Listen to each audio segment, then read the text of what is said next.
প্রিয় দর্শক, আসসালামু আলাইকুম। সহিহ তিরমিজির ষষ্ঠ খণ্ড হাদিস নম্বর 3271 বাংলা অনুবাদ। সামরা রাদিয়াল্লাহু তাআলা আনহু হইতে বর্ণিত আছে, নবী সাল্লাল্লাহু আলাইহি সাল্লাম বলেছেন, ধন সম্পদ হইল আভিজাত্যের প্রতীক এবং ফরজগারি হইল সম্মান ও মর্যাদার প্রতীক। হাদিসটি রওয়া কিতাবে 1870 নম্বর রয়েছে। অনুচ্ছেদ নম্বর 51, সূরা আল কাহাফের অনুবাদ, ব্যাখ্যা, বিশ্লেষণ। হাদিস নাম্বার 3272 বাংলা অনুবাদ। আনাস ইবনে মালিক রাদিয়াল্লাহু তাআলা আনহু হতে বর্ণিত আছে যে নবী সাল্লাল্লাহু আলাইহি সাল্লাম বলেন, অবিরত জাহান্নাম বলতে থাকবে, আরও আছে কি? সূরা আল কাহাফ 30 নম্বর আয়াত। অবশেষে জাহান্নামের উপর মহামহিম আল্লাহ তাআলার তার পা রাখবেন। তখন সে বলবে, যথেষ্ট হয়েছে, যথেষ্ট হয়েছে, আপনার ইজ্জতের কসম। তারপর তার এক ভাগ অপর ভাগের সঙ্গে কুঞ্চিত হয়ে যাবে।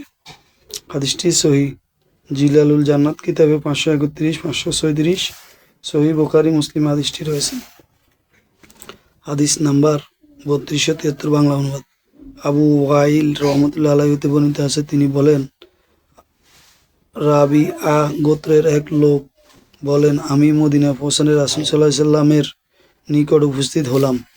তার নিকট আমি আদ জাতির দূত প্রসঙ্গে বললাম, আমি আদ জাতির দূতের মতো হওয়ার হইতে আল্লাহ তাআলার নিকট আশ্রয় প্রার্থনা করি।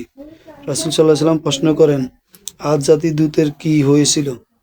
আমি বললাম, আপনি ওয়াকিহাল ব্যক্তির সাক্ষাৎকার পেয়েছেন? আদ জাতি দুর্ভিক্ষে পতিত হলে তারা কয়ক নামক এক লোককে প্রেরণ করে এবং সেই মক্কার কাছাকাছি বাকর ইবনে মুয়াবিয়া বাড়িতে উপস্থিত হয়। বাকর তাকে মদ পান করায় এবং তার সম্মুখে দুইটি গায়িকা বাদী গান পরিবেশন করে। তারপর সে মহরা গোত্রের অঞ্চলে পর্বতমালায় যাওয়ার উদ্দেশ্যে যাত্রা শুরু করে। সে এই বলে প্রার্থনা করে, হে আল্লাহ, তোমার কাছে আমি কোনো অসুখ হইতে নিরাময় পাবার জন্য আসিনি এবং কোনো বান্দাকে মুক্তিপণ দিয়ে মুক্ত করার জন্য আসিনি।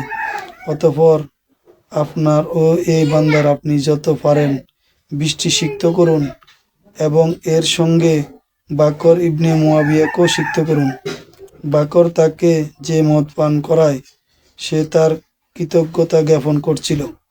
অতএব তার জন্য মেঘমালা উপস্থিত হলো এবং তাকে বলা হলো, তুমি এগুলো মাঝে যে কোনো একটি মেঘখণ্ড বেছে নাও।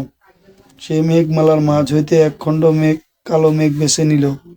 তাকে বলা হলো, কবুল করো, এটা জ্বলে পুড়ে ছাই নাই করে ফেলবে, যা আদ জাতির কাউকে পরিত্রাণ দেবে না। উল্লেখ যে একটি আংটির বৃত্তের পরিমাণ বাতাসের ঝাপটা তাদের উপর পাঠানো হয়েছিল মাত্র। তারপর এই আয়াতটি তিনি পাঠ করেন।